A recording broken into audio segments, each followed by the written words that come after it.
ഇന്ന് ഞാനുണ്ടല്ലോ നിങ്ങളുടെ മുന്നിലേക്ക് ഒരു പ്രത്യേകതരം വാതിൽ തന്നെ തുറന്നു തരാൻ വേണ്ടി പോവാണ്. മറ്റൊരു ലോകത്തിലേക്കുള്ള ഒരു വാതിൽ. കുറച്ചധികം വർഷങ്ങൾക്ക് മുന്നേ കൊറിയൻ രാജ്യത്ത് അവിടുത്തെ രാജാവിന് എന്തോ ഒന്ന് സംഭവിച്ചിട്ടുണ്ട്. പക്ഷേ അതെന്താണെന്ന് പുറം ലോകത്തിന് അറിയാൻ കഴിയുന്നില്ല. എന്തിനു പറയണം, അദ്ദേഹത്തിന്റെ മകന് പോലും അറിയില്ല എന്താ സംഭവിച്ചതെന്ന്. ഇതിന്റെ എല്ലാം പിന്നിൽ കളിക്കുന്ന ചില ആൾക്കാരുണ്ട്. അതുപോലെ തന്നെ അതിലൂടെ സംഭവിച്ച വലിയൊരു വിപത്ത്, ഒരു ഗംഭീര കഥ എന്ന് പറഞ്ഞാൽ ഗംഭീര കഥ തന്നെയാണ് ഇന്ന് നമ്മൾ കേൾക്കാൻ പോകുന്നത്. അപ്പോ ഈ കഥയിലേക്ക് അങ്ങ് പോവുകയല്ലേ. കഥയുടെ ഈ മായ ലോകത്തിലേക്ക് കഥയുടെ ആരംഭത്തിൽ തന്നെ കാണിക്കുന്നത് ഞാൻ പറഞ്ഞ ആ ഒരു കൊട്ടാരമാണ്. അതീവ രഹസ്യമായിട്ട് രണ്ടുപേര് കൊട്ടാരത്തിന്റെ ഒരു ഭാഗത്തേക്ക് അങ്ങനെ പോയിക്കൊണ്ടിരിക്കുകയാണ്. കയ്യിലൊരു റാന്തൽ വിളക്കെല്ലാം ഉണ്ട്. അങ്ങനെ കൊട്ടാരത്തിന്റെ രഹസ്യമായ ആ ഭാഗത്തേക്ക് വൃദ്ധനായിട്ടുള്ള ഒരു വൈദ്യരാണ്. ആ വൈദ്യരും അദ്ദേഹത്തിന്റെ ശിഷ്യനും കൂടെ കിടക്കുമ്പോൾ ഈ വൈദ്യര് പറയുന്നുണ്ട്, ഒരു കാരണവശാലും രാജാവിനെ നീ നോക്കാൻ പാടില്ല. അങ്ങനെ ഇവർ രണ്ടുപേരും അതിന്റെ ഉള്ളിലേക്ക് കിടക്കുകയാണ്. ഇവനൊരു പേടിയെല്ലാം തോന്നുന്നുണ്ട്. ഇപ്പൊ ആ ഒരു വൈദ്യരുണ്ടല്ലോ, ചികിത്സിക്കാൻ ആവശ്യമായിട്ടുള്ള ആ സൂചിയും കാര്യങ്ങളൊക്കെ റെഡിയാക്കുമ്പോൾ ഈ കൂടെ വന്ന ശിഷ്യന് വല്ലാത്തൊരു ഭയം. ഇവന്റെ കയ്യിലാണ് രാജാവിനുള്ള ഭക്ഷണം ഉള്ളത്. പതി ആ ഒരു ഭക്ഷണത്തിന്റെ പാത്രം തുറക്കുകയാണ്. എന്നാൽ അതിലുണ്ടായിരുന്നത് ഭക്ഷണമല്ല, ഒരു പാത്രം രക്തമായിരുന്നു. ഒരു ഭയത്തോട് കൂടിയിട്ട് അവൻ ആ രക്തത്തിന്റെ പാത്രം ഉണ്ടല്ലോ താഴേക്ക് വെച്ചു കൊടുക്കുകയാണ്. അപ്പൊ തന്നെ ഒരു മൃഗത്തിന്റെ ശബ്ദമാണ് ഉള്ളിൽ നിന്ന് കേൾക്കുന്നത്. പെട്ടെന്ന് രണ്ട് കൈകൾ വന്നിട്ട് ഈ ശിഷ്യനെ വലിച്ചെടുത്ത് ഉള്ളിലേക്ക് കൊണ്ടുപോവാണ്. എന്നാൽ ഈ ഒരു കാര്യം നോക്കി നിൽക്കാൻ മാത്രമേ ആ ഗുരുവിന്, അതായത് വൈദ്യർക്ക് കഴിഞ്ഞുള്ളൂ. പിന്നീട് ആ കൊട്ടാരം മുഴുവൻ കേൾക്കുന്നത് ആ യുവാവിന്റെ അലർച്ചയാണ്. അങ്ങനെ പിറ്റേ ദിവസം രാവിലെ ആയിട്ടുണ്ട്. ഈ സമയത്താണ് രാജ്യത്തിന്റെ പല ഭാഗത്തായിട്ട് ഒരു നോട്ടീസിൽ എന്തൊക്കെയോ ചില കാര്യങ്ങൾ എഴുതി ഒട്ടിച്ചു വെച്ചിരിക്കുന്നത്. അതായത് പഴയ രാജാവ്, അതായത് ഇപ്പോഴത്തെ രാജാവ് തന്നെ മരിച്ചു പോയിരിക്കുന്നു. അതിനു പകരം മറ്റൊരു രാജാവ് തീർച്ചയായിട്ടും ഉയർത്തെഴുന്നേറ്റ് വരേണ്ടതാണ്. അങ്ങനെയുള്ള ചില കാര്യങ്ങൾ. ഈ കാര്യം ഇപ്പൊ പടനായകനും കുറച്ച് പട്ടാളക്കാരെ നിരീക്ഷിക്കുകയാണ്. അതുപോലെ തന്നെ ചില ആൾക്കാരെ ചോദ്യം ചെയ്യുന്നുണ്ട്. അപ്പൊ ഇതിനെ തടയാത്തത് കൊണ്ട് തന്നെ ആ രണ്ടാൾക്കാരുടെയും തല വെട്ടി മുറിച്ചിടുകയാണ്. അതുപോലെ തന്നെ ഇവർക്കൊരു സൂചനയും കിട്ടി, ഇതാരാണ് എഴുതി വെച്ചതെന്ന്. അതെ, ആ നാട്ടിലെ കുറച്ച് വിദ്യാർത്ഥികൾ തന്നെ. അങ്ങനെ ഒരു ദയം കൂടാതെ ഈ പട്ടാളക്കാരി ആ വിദ്യാർത്ഥികളുടെ ആ ഒരു വിദ്യാലയം ഉണ്ടല്ലോ അങ്ങോട്ടേക്ക് കയറി ചെന്നിട്ട് എല്ലാവരെയും പിടിച്ചു കൊണ്ടുപോവാണ്. എന്നിട്ട് കൊട്ടാരത്തിന്റെ വളപ്പിൽ വെച്ചിട്ട് എല്ലാവരെയും ഓരോ കസാരയിൽ ഇരുത്തിക്കൊണ്ട് ക്രൂരമായിട്ട് ടോർച്ചർ ചെയ്തുകൊണ്ടിരിക്കുകയാണ്. അതായത് പഴപ്പിച്ച കമ്പി ഉണ്ടല്ലോ കയ്യിലും കാലിലും ദേഹത്തും എല്ലാം വെച്ചിട്ട് ആ ഒരു ഭാഗത്ത് മുഴുവൻ ആ കുട്ടികളുടെ നിലവിളിയാണ്. ഇപ്പൊ അവിടെയുള്ള പട്ടാളക്കാര് അതുപോലെ തന്നെ ന്യായാധിപന്മാര് ഇവര് ചോദിക്കുകയാണ്, നിങ്ങൾ ചെയ്ത കുറ്റം നിങ്ങൾ സമ്മതിക്കുന്നുണ്ടോ? രാജ്യദ്രോഹ കുറ്റം. അതുപോലെ തന്നെ ആരെയാണ് നിങ്ങൾ പുതിയ രാജാവായിട്ട് വാഴ്ത്താൻ വേണ്ടി പോകുന്നത്? എന്നാൽ ഈ പിള്ളേര് ഈ വേദന സഹിച്ച കരയല്ലാതെ ഒരു അക്ഷരം തിരിച്ചു മിണ്ടുന്നില്ല കേട്ടോ. ഈ കൂട്ടത്തിൽ ഒരു കുട്ടി പറയാണ്, രാജ്ഞിയുടെ കുടുംബക്കാരെ, രക്തക്കുട്ടിയന്മാരെ, ഈ രാജ്യത്തെ നിങ്ങൾ കുട്ടിച്ചോറാക്കി കളയല്ലോ. ഒരു കണക്കിന് രാജാവ് മരിച്ചു പോയത് തന്നെ നന്നായി. നിങ്ങളുടെ ഈ പ്രവൃത്തികൾ കാണണ്ടല്ലോ. ഇതേ സമയത്ത് ഇരുട്ടിൽ നിന്നും ഒരാൾ മുന്നോട്ടേക്ക് വരികയാണ്. അതായത് രാജാവിന്റെ പ്രധാന ഉപദേഷ്ടാവായിട്ടുള്ള ഹാഗ്ജോ. ഹാഗ്ജോ ചോദിക്കുകയാണ്, നീ എന്താ പറഞ്ഞത്?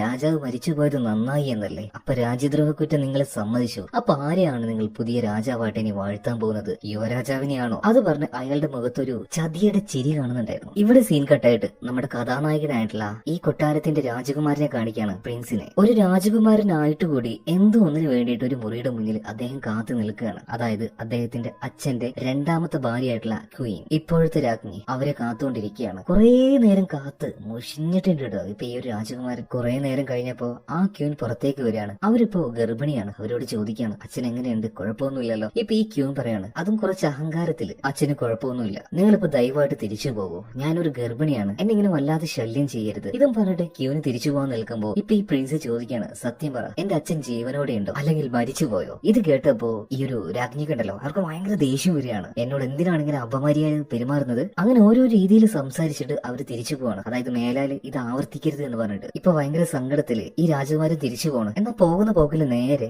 രാജാവിന്റെ ആ ഒരു പള്ളിയറയിലേക്കാ പോകുന്നത്. എന്നാൽ അവിടെ ഉണ്ടായിരുന്ന പരിചാരര് അതിന് സമ്മതിക്കുന്നില്ല. അവര് കരഞ്ഞു പറയാണ്, ദയവ് ചെയ്തിട്ട് നിങ്ങൾ തിരിച്ചു പോകണം, അല്ലെങ്കിൽ ഇവിടെ വീണു പോവാ ഞങ്ങളുടെ തലയായിരിക്കും, പ്ലീസ്. അങ്ങനെ അവര് കരഞ്ഞുകൊണ്ട് പറയാണ് കേട്ടോ. ഇത് കേട്ടപ്പോ സങ്കടം സഹിക്കാൻ വയ്യാതെ ഈ പ്രിൻസ് അങ്ങനെ ചോദിക്കാണ്, അതായത് രാജകുമാരൻ ചോദിക്കുകയാണ്, ഈ കൊട്ടാരത്തില് ഹാഗ്ജോയുടെ വാക്കുകൾ കേൾക്കാത്ത ഒരാളെങ്കിലും ഉണ്ടോ? അതായത് നേരത്തെ നമ്മൾ കണ്ട ആള്, രാജാവിന്റെ പ്രധാന ഉപദേഷ്ടകനായിട്ടുള്ള ആള്, വേണമെങ്കിൽ ഒരു മന്ത്രി എന്ന് പറയാം, അതാണ് ഹാഗ്ജോ. ഇവിടെ സീൻ കട്ടായി വളരെ കോപത്തില് ഇപ്പൊ രാജകുമാരൻ ഉണ്ടല്ലോ നേരെ അദ്ദേഹത്തിന്റെ ആ ഒരു മുറിയിലേക്ക് ചെല്ലുകയാണ്. അവിടെയുള്ള വിലപിടിപ്പുള്ള സാധനങ്ങളെല്ലാം എടുത്ത് വലിച്ചെറിയുന്നുണ്ട്. ഇപ്പൊ അദ്ദേഹത്തിന്റെ അംഗരക്ഷകനായിട്ടുള്ള ഒരു പട്ടാളക്കാരൻ, അദ്ദേഹത്തിന്റെ സുഹൃത്താണ് മിയോങ്, അങ്ങോട്ടേക്ക് വരികയാണ്. എടുത്തെറിഞ്ഞ ഒരു സാധനം പിടിച്ചിട്ട് പറയാണ്, രാജകുമാര, ഈ ഒരു സാധനത്തിന്റെ വില മാത്രം എന്റെ ഒരു വർഷത്തെ ശമ്പളത്തിനേക്കാൾ കൂടുതലാണ്. നിങ്ങൾക്ക് ദേഷ്യമാണെന്ന് എനിക്കറിയാം, ഇത് എറിയേണ്ടത് അവരുടെ മുഖത്തേക്കാണ്. ആ ദേഷ്യം അങ്ങനെ തീർക്കു പോയിട്ട്. ഇപ്പൊ ഒരു വിധത്തില് നമ്മുടെ രാജകുമാരൻ നടക്കുകയാണ്. കാരണം മുന്നിൽ നിൽക്കുന്നത് അംഗരക്ഷകൻ മാത്രമല്ല, ഒരു അടുത്ത ചങ്ങാതിയാണ്. ഇപ്പൊ കുറച്ചു നേരം അവനെ നോക്കിയിട്ട് പറയാണ്, എനിക്ക് ചില വിവരങ്ങൾ വേണം, അത് നീ എടുത്തുകൊണ്ട് കാരണം വൈദ്യശാലയിൽ പോയിട്ട് അച്ഛനെ കുറിച്ച് എഴുതി വെച്ച ആ ഒരു കുറിപ്പുകൾ. ഇപ്പൊ മിയോങ് പറയാണ്,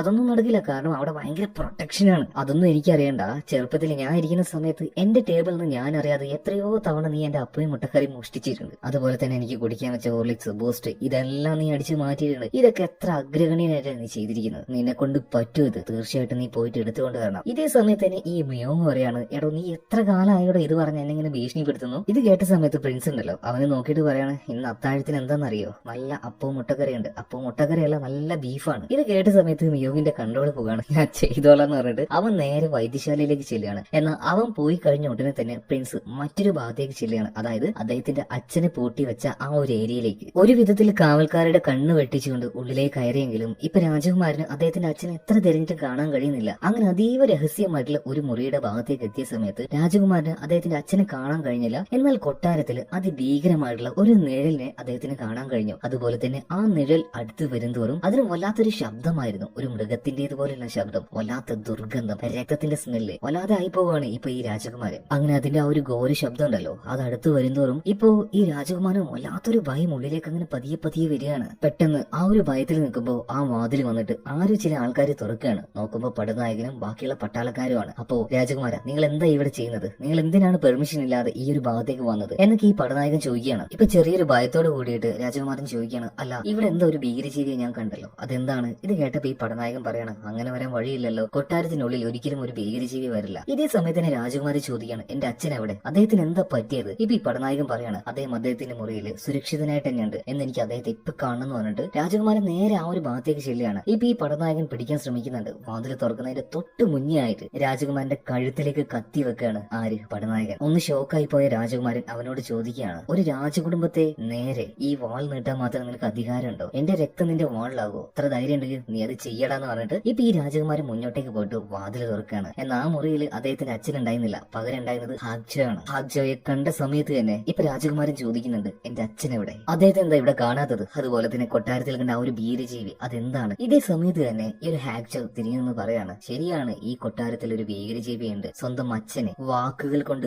കൊന്ന സ്വന്തം മകൻ, ആ അധികാരം പിടിക്കാൻ വേണ്ടി ശ്രമിക്കുന്ന വൃത്തികെട്ട മനസ്സുള്ള പൈശാചികമായ ചിന്തയുള്ള ഒരു മകൻ. അതെ, ഈ കൊട്ടാരത്തിലെ ഭീകരജീവി നീ തന്നെയാണെന്ന് പറഞ്ഞിട്ട് ഹാഗ്ജോ ഇപ്പൊ കുമാരനെ തന്നെ അപമാനിക്കുകയാണ്. എന്നിട്ട് പറയാണ്, അദ്ദേഹത്തിന്റെ അസുഖം മാറിയിട്ടുണ്ട്, രാജകുമാരിയെ കാണാൻ വേണ്ടിയിട്ട് അങ്ങോട്ടേക്ക് പോയിരിക്കുകയാണ്, നീ എന്തായാലും തിരിച്ചു പോയിക്കോ, ഇവിടെ നിൽക്കാൻ പറ്റില്ല. അങ്ങനെ ബലമായിട്ട് തന്നെ രാജകുമാരനെ ഇവിടുന്ന് പുറത്താക്കുകയാണ് കേട്ടോ, അതും അപമാനിച്ചുകൊണ്ട്. ശരിക്കും ഈ രാജകുമാരന് ഈ കൊട്ടാരത്തിൽ യാതൊരു ശബ്ദവും ഇല്ലാതായി മാറിയിരിക്കുകയാണ്. ഇപ്പൊ ആകെ അവൻ പറയുന്നത് കേൾക്കുന്നത് അവന്റെ കൂട്ടുകാരനായിട്ടുള്ള മിയോങ് മാത്രമാണ്. നേരെ ഇപ്പൊ രാജകുമാരൻ അവന്റെ മുറിയിലേക്ക് വന്നു. അതേസമയം തന്നെ മിയോങ്ങും ആ ഒരു വൈദ്യശാലയിൽ പോയിട്ട് രാജാവിന്റെ ആ ഒരു എന്താ പറയാ കേസ് ഹിസ്റ്ററി ഉണ്ടാവുമല്ലോ, രാജാവല്ലേ അത് വിശദമായിട്ട് എഴുതി വെച്ചിട്ടുണ്ടാവുമല്ലോ, ആ ഒരു ബുക്ക് ഇപ്പോ നമ്മുടെ ഈ രാജകുമാരന് മിയോങ് കൊണ്ടേ കൊടുക്കുകയാണ്. വിശദമായിട്ട് തന്നെ പിന്നീട് രാജകുമാരൻ ഇത് വായിക്കാൻ തുടങ്ങുകയാണ്. അതായത് കുറച്ച് ദിവസങ്ങൾക്ക് മുന്നേ രാജാവിന് വസൂരി പിടിപെട്ടു. ഓരോ ദിവസവും അതിന്റെ കാര്യങ്ങൾ എഴുതി വെച്ചിട്ടുണ്ട്. അതായത് ഇന്ന ദിവസം തിങ്കളാഴ്ച ഇങ്ങനെയാ സംഭവിച്ചത്, ചൊവ്വാഴ്ച ഇത്രയും സംഭവിച്ചു, അങ്ങനെ ഓരോ ദിവസവും സംഭവിച്ച കാര്യങ്ങൾ അതിൽ എഴുതി വെച്ചിട്ടുണ്ട്. ഓരോ ദിവസം പനി, പിന്നീട് വിറയൽ,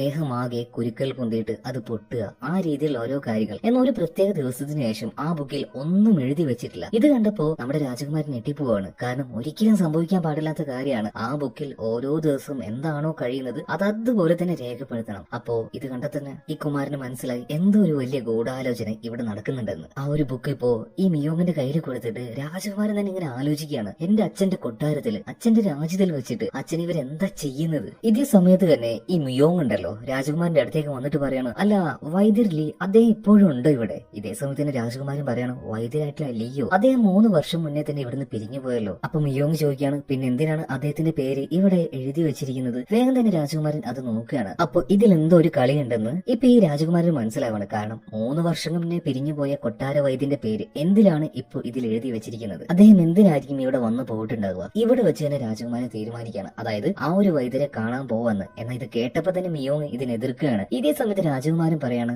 ആരും എനിക്ക് സമ്മതം തരണ്ട, നമ്മൾ രണ്ടുപേരും ഇവിടുന്ന് പുറപ്പെടുകയാണ്, ഈ കാര്യം മറ്റൊരാളും അറിയാൻ പാടില്ല. പരമാവധി മിയോങ് ഇപ്പോ ഇതിനെ തടുക്കാൻ നോക്കിയെങ്കിലും രാജകുമാരൻ അതിന് സമ്മതിച്ചില്ല കേട്ടോ. ഇവിടെ സീൻ കട്ടായി അടുത്ത സീനില് ഇപ്പൊ ഇവര് തേടി പോകുന്ന ആ വൈദ്യരുണ്ടല്ലോ അദ്ദേഹത്തിന്റെ ആശുപത്രി കാണിക്കുകയാണ്. അവിടുത്തെ പ്രധാന നേഴ്സാണ് സിയോബി. ആ പെൺകുട്ടിയെ കുറിച്ച് പറയുകയാണെങ്കിൽ ഒരു പാരിതോഷികവും പ്രതീക്ഷിക്കാതെ ജനങ്ങൾക്ക് വേണ്ടിയിട്ട് സേവിക്കുന്ന ഒരു പെൺകുട്ടിയാണ് അവള്. ഇപ്പൊ ഓരോ രോഗികൾക്കും മരുന്ന് കൊടുത്തോണ്ടിരിക്കുമ്പോൾ അതിനനുസരിച്ചുള്ള ഭക്ഷണം അവർക്ക് കൊടുക്കണമല്ലോ. ഇപ്പൊ ഒരു വൃദ്ധൻ ഒരു പാത്രത്തിലേക്ക് നോക്കിയിട്ട് ആ ഒരു ഭക്ഷണം കഴിക്കാൻ വേണ്ടി നിൽക്കുമ്പോൾ ആകെ ഒരു ഇച്ചിരി വെള്ളം, ഒരു വേരിന്റെ കഷ്ണം ഉണ്ടായിരുന്നത് അത് കഴിക്കാതെ എനിക്ക് ഇപ്പൊ വേണ്ട മോളെ, ഞാൻ പിന്നെ കഴിച്ചോളാന്ന് പറയാണ്. പക്ഷെ ഇത് കണ്ടപ്പോ തന്നെ സിയോബിക്ക് കാര്യം മനസ്സിലായി. വിശപ്പ് കൊണ്ടാണ്, മടുപ്പ് കൊണ്ടാണ് അവൾ അവൾക്കറിയാം ഇവിടെയുള്ള ഏകദേശം എല്ലാ ആൾക്കാരും ഈ ഒരു പട്ടിണി അനുഭവിക്കുന്നുണ്ട്. ഇതേ സമയത്ത് തന്നെ അങ്ങോട്ടേക്ക് ഒരു ചെറുപ്പക്കാരൻ വരികയാണ്, യോൺ ഷിൻഡെ. ഇവനെ ഓർത്തു വെച്ചോ, ആള് ഒരു ഗംഭീര കഥാപാത്രമാണ്. കുറച്ച് വായിട്ട് സംസാരിക്കുക, അതുപോലെ തന്നെ ഭയങ്കര രക്തത്തിളപ്പ് ചോരത്തിളപ്പൊക്കെ ഉള്ള ഒരു ജാതി എന്ന് പറയില്ലേ, ആ കൂട്ടത്തിൽ പെട്ടയാണ് ഈ യോൺ ഷിൻഡെ. അപ്പൊ ഇവിടേക്ക് ഒരു ഇച്ചിരി ഫുഡൊക്കെ കൊണ്ടുവന്നുകൂടെയെന്ന് അവൻ ചോദിക്കുമ്പോൾ നമ്മുടെ ഈ സിയോബി ഉണ്ടല്ലോ, അവള് പറയുന്നുണ്ട് ഞാൻ സർക്കാരിനെ അറിയിച്ചിട്ടുണ്ട്, ഇങ്ങോട്ടേക്ക് ഫുഡ് തരുമായിരിക്കും. ഇതേ സമയത്ത് തന്നെ യോൺ ഷിൻഡെ ചോദിക്കണം, അല്ല നിന്റെ വൈദ്യരെ എവിടെ?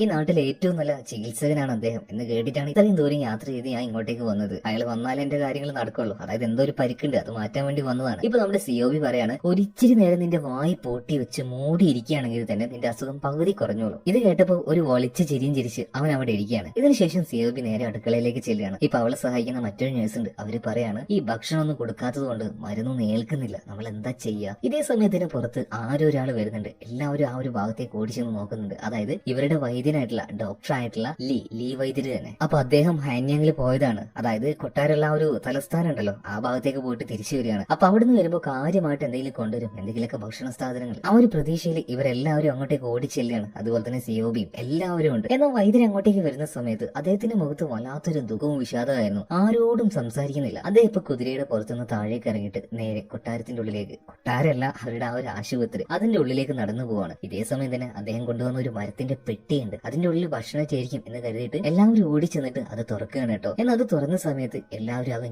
ഞെട്ടിപ്പോയി. കാരണം ഇവരുടെ കൂട്ടത്തിൽ തന്നെ ഈ ആശുപത്രിയിൽ ജോലി ചെയ്യുന്ന ഗുരുവിന്റെ ശിഷ്യനായിട്ടുള്ള അവനെ ആരോ കടിച്ചു കീറി കൊന്നു വെച്ചിരിക്കുകയാണ്. അവന്റെ മൃതദേഹമാണ് ഈ പെട്ടിയിലിരിക്കുന്നത്. അതായത് കഥയുടെ ആരംഭത്തിൽ നമ്മൾ കണ്ട ആ ഒരു പയ്യൻ തന്നെയാണിത്. എല്ലാവരും ആകെ അന്തം വിട്ട് നിൽക്കുന്ന സമയത്ത് ഇപ്പൊ ഈ സിയോബി ഉണ്ടല്ലോ വൈദ്യരുടെ പിന്നാലെ ചെല്ലുകയാണ്. എന്താ കാര്യങ്ങൾ, എന്താ സംഭവിച്ചത് എന്നൊക്കെ ചോദിക്കുന്നുണ്ട്. എന്നാൽ വൈദ്യർ ഒരു അക്ഷരം മിണ്ടുന്നില്ല. അവൾ ഒരൊറ്റ നോട്ടം നോക്കുകയാണ്. അതിൽ തന്നെ അവൾ വായ പൊത്തി നിൽക്കുകയാണ്. ഇപ്പോ അടുത്ത സീനില് തലസ്ഥാനത്ത്, അതായത് ഹാന്യാങ്ങില് കാണിക്കുകയാണ്. അവിടെ ഇപ്പൊ പ്രധാന ആളായിട്ട് സംസാരിക്കുന്നത് രാജാവിന്റെ പ്രധാന ഉപദേഷ്ടാവായിട്ടുള്ള ഹാക്ചോയാണ്. അതായത് രാജകുമാരൻ തെറ്റ് ചെയ്തു എന്ന് തെളിഞ്ഞിട്ടുണ്ട്, രാജ്യദ്രോഹ കുറ്റാണ്, അതുകൊണ്ട് തന്നെ അദ്ദേഹത്തിന് ആ ഒരു ശിക്ഷയും കാര്യങ്ങളും നടപ്പിലാക്കണം എന്നിങ്ങനെ ഈ ഹാക്ചോ പറയുന്ന സമയത്ത് കുറെ പ്രമുഖന്മാരൊക്കെ ഇതിനെ സപ്പോർട്ട് ചെയ്യാണ്. ചില ആൾക്കാർ അതിനെ എന്താ പറയാ എതിർക്കുന്നുണ്ട്. ആ കൂട്ടത്തിലെ മെയിൻ ആയിട്ടുള്ള ഒരു വൃദ്ധനുണ്ട്. അയാളുടെ അടുത്തേക്ക് പതിയെ ഹാക്ചോ ചെല്ലുകയാണ്. എന്നിട്ടുണ്ടല്ലോ ഈ ഒരു വൃദ്ധന്റെ തല ആ ഒരു ടേബിളിൽ ചേർത്ത് പിടിച്ചിട്ട് പറയാണ്, നിങ്ങളുടെ കൺമുന്നിൽ ഇരിക്കുന്നത് രാജകുമാരനും അയാളുടെ വിദ്യാർത്ഥികളും കൂടെ എഴുതി വെച്ച പത്രങ്ങളാണ്. ഈ തെളിവൊന്നും പോരെ അവന് ശിക്ഷ കൊടുക്കാനായിട്ട്? അതായത്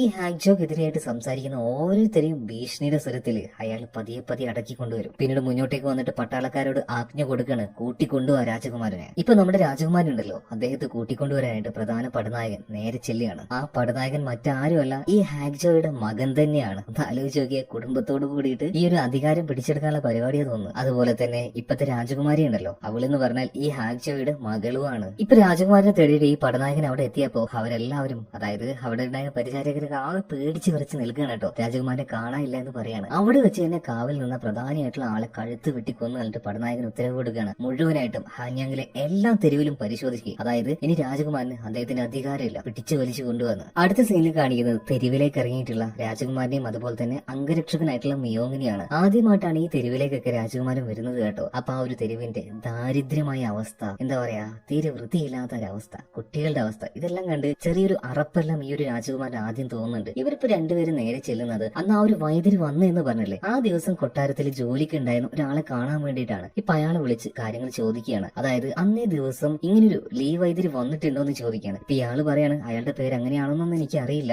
ഡോംഡേ എന്ന് പറഞ്ഞിട്ടുള്ള ഒരു സ്ഥലത്ത് നിന്ന് ഒരു വൈദ്യര് വന്നിട്ടുണ്ടായിരുന്നു, അദ്ദേഹത്തിന്റെ കൂടെ ഒരു ശിഷ്യനും ഉണ്ടായിരുന്നു. പെട്ടെന്ന് ആ ശിഷ്യൻ എന്തോ വയ്യാതായപ്പോ തിരിച്ചു പോയതാണെന്ന് ഈ ഒരു പരിചാരകൻ മറുപടി കൊടുക്കുകയാണ്. ഡോംഡേ എന്ന് വന്ന വൈദ്യര് അത് ലീ തന്നെയാണെന്ന് ഇവർക്ക് ഉറപ്പായി. പക്ഷെ അന്ന് ആ കൂടെ വന്ന ശിഷ്യൻ എന്താ സംഭവിച്ചത്? അപ്പൊ അതിനെക്കുറിച്ച് ചോദിച്ചപ്പോ അത് വസൂരിയാണോ എന്നൊക്കെ ചോദിക്കാൻ വേണ്ടി ഇപ്പൊ രാജകുമാരൻ ചോദിക്കുകയാണ്. അപ്പൊ ഇയാള് പറയാണ് അതിനുള്ള അറിവൊന്നും എനിക്കില്ല, പക്ഷെ ഒരു കാര്യം എനിക്ക് ഉറപ്പാണ്, അതൊരു അസുഖമല്ല, എന്തൊരു ജീവി ആ ശിഷ്യനെ ആക്രമിച്ചതാണ്. പിന്നെ വല്ലാത്തൊരു മുറിവും കാര്യങ്ങളൊക്കെ ആയിരുന്നു അവന്റെ ദേഹത്ത്, അതുപോലെ തന്നെ ദുർഗന്ധം ഉണ്ടായിരുന്നു, ഒരു രക്തത്തിന്റെ സ്മെല്ലും ഉണ്ടായിരുന്നു അവന്. ഇത് കേട്ട് കഴിഞ്ഞപ്പോ ചില കാര്യങ്ങൾ രാജകുമാരനെ കണക്ട് ആയി. ഇപ്പോ ഈ മിയോങ്ങിനെ കൂട്ടിയിട്ട് പ്രിൻസ് നേരെ കൊട്ടാരത്തിലേക്ക് തിരിച്ചു വരികയാണ്. ആ വരുന്ന വിധത്തില് ഇപ്പൊ മിയോങ്ങിനോട് ഈ രാജകുമാരൻ പറയാണ്, എന്താണോ എന്റെ രാജാവിനും, അതായത് എന്റെ അച്ഛനും എന്റെ ഈ രാജകുടുംബത്തിനും സംഭവിച്ചുകൊണ്ടിരിക്കുന്നത്, എനിക്കറിയണം ഇതിന്റെ എല്ലാത്തിന്റെയും രഹസ്യം, അതുകൊണ്ട് ഞാൻ പോകാൻ പോവുകയാണ് ആ വൈദ്യരുടെ നാട്ടിലേക്ക്. ഇത് കേട്ടപ്പോ മിയോങ് ആകെ ഞെട്ടിപ്പോണം. എന്ത്, ആ നാട്ടിലേക്കോ? ഇവിടുന്ന് 350 കിലോമീറ്ററിന്റെ മേലെയുണ്ട്. ഇത്രയും ദൂരം നിങ്ങൾ എങ്ങനെ യാത്ര ചെയ്യാനാണ്? നിങ്ങൾ ഈ കൊട്ടാര വളപ്പിന് പുറത്തേക്ക് എപ്പോഴെങ്കിലും ഒറ്റയ്ക്ക് പോയിട്ടുണ്ടോ?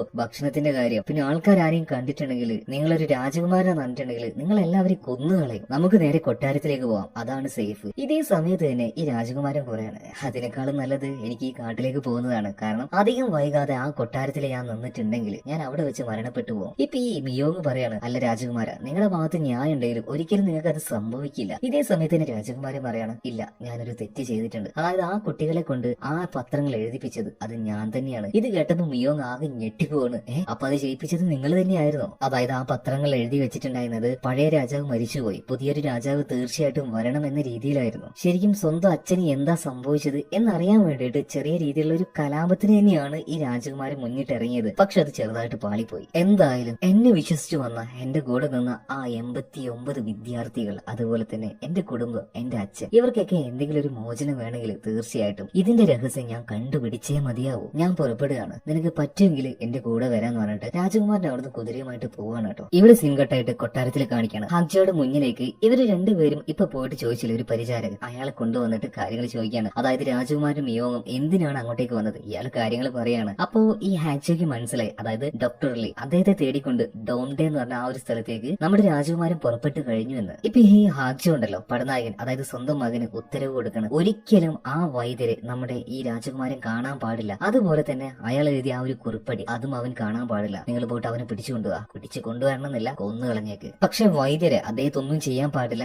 ഇനിയും നമുക്ക് അയാളെ കൊണ്ട് ഒരുപാട് ജോലികൾ ചെയ്തു തീർക്കാനുണ്ട്. അങ്ങനെ ഇപ്പോ ഈ പടനായകന്റെ നേതൃത്വത്തില് അത്യാവശ്യം ചെറിയൊരു പട തന്നെ നേരെ ആ വൈദ്യരുടെ നാട്ടിലേക്ക് പോവാണ്. അതായത് നമ്മുടെ രാജകുമാരൻ അവിടെ എത്തുന്നതിന് മുന്നേ അവരെ പിടിക്കാനായിട്ട് ചെറിയ ദൂരമൊന്നുമല്ല, ഒരു വലിയ യാത്ര തന്നെയാണത്. അടുത്ത സീനിൽ കാണിക്കുന്നത് ഇവരെല്ലാവരും പോയിക്കൊണ്ടിരിക്കുന്ന ആ ഒരു നാടുണ്ടല്ലോ, വൈദ്യരുടെ നാടായിട്ടുള്ള ഡോംഡെ ആണ്. അവിടെ തന്നെ ഉണ്ടായിരുന്ന ഏതോ ഒരു കാട്ടിലേക്ക് പോയിട്ട് നമ്മുടെ സിഒബി അതുപോലെ തന്നെ മറ്റൊരു നേഴ്സ്, ഇവർ രണ്ടുപേരും കൂടെ എന്തോ ഒരു മരുന്നിന്റെ വേര് തപ്പിക്കൊണ്ടിരിക്കുകയാണ്. എന്തോ സിഒബിക്ക് അത് കിട്ടിയിട്ടുണ്ട്. എന്നാൽ കൂടെ വന്ന ആ ഒരു പെൺകുട്ടിക്ക് വല്ലാത്തൊരു നിരാശ. അതായത് ഇവരുടെ കൂടെ ഉണ്ടായിരുന്ന ഇവര് ഒരു അനിയനെ പോലത്തെ ഉണ്ടായിരുന്ന ആ ഒരു പയ്യനെയാണ് അക്കോലത്തിൽ ഇവർ കണ്ടത്. അതായത് അത്രയും മൃഗീയമായിട്ടാണ് അവൻ മരണപ്പെട്ട് കിടന്നത്. അതൊക്കെ ആലോചിച്ചിട്ട് ഇവർക്ക് എന്തോ പോലെ തോന്നുന്നുണ്ട് കേട്ടോ. അപ്പൊ ആ ഒരു ഈ കാര്യം സിഒബിയോട് ആ പെൺകുട്ടി പറയുന്നുണ്ട്. അങ്ങനെ ഇവർ രണ്ടുപേരും മലയിൽ നിന്നും ആ ഒരു എന്താ പറയാ വേരെല്ലാം പറിച്ചിട്ട് തിരിച്ചു പോകുന്ന സമയത്ത് ഇവരുടെ ആശുപത്രി ഉണ്ടല്ലോ, അവിടെ എത്തിയപ്പോ അതിന്റെ ചിമ്മിനിയുടെ ഉള്ളിൽ കൂടെ പുക അങ്ങനെ പോകുന്നുണ്ട്. ഇത് കണ്ടപ്പോ ഇവർക്ക് ആശ്ചര്യം തോന്നുകയാണ്.